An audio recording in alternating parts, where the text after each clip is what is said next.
જય કિસાન મિત્રો, જુઓ અત્યારે ખેતરમાં છીએ અને આ ઘઉં છે અને ઓટ છે બરાબર. ઘઉં અને ઓટમાં કેટલો તફાવત છે એ હું તમને કહું. જુઓ આ સોણિયું ખાતરોમાં નાખેલું નહીં, આ ખેડૂતે તમે જુઓ ભાઈ. ખેડૂતો એમ કહે કે ઠંડીના કારણે ઠંડી નહીં પડતી એટલે ઘઉં હોખરતા નહીં અને ઘઉં નાના ઘઉં નીકળી જાય. પણ જુઓ અને આ ઓટનો કલર જુઓ અને ઘઉંનો કલર જુઓ. આમાં 3 ટોલો સોણિયું ખાતર નાખેલું હતું એટલે આની રોનક જુઓ.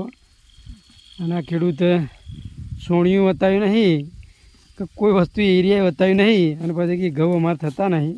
જુઓ અત્યારે ઘઉંની હાલત તો શિયાળામાં કૂતરા થઈ જાય ને આવા ઘઉં થઈ જાય. જુઓ આ ઘઉં કોઈ દાલદર નહીં મારવાના, નખાતરું એતર છે એટલે કશું થવાનું નહીં.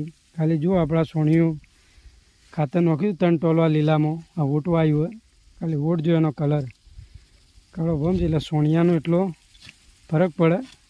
તમને બતાવીએ કે સોણિયું ખાતર જો આ જેવું જે પેલું થયું નહીં, સોણિયું ખાતર છે બરાબર. હંમેશા કોઈ ધોનમાં આવો ને એની અંદર સોણિયાનો પૂરેપૂરો ઉપયોગ કરવો. અને હવે એરિયા બેરિયાના ભરોસે રહેવું નહીં, એરિયા મળતું નહીં ખાસ. જય જવાન જય કિસાન.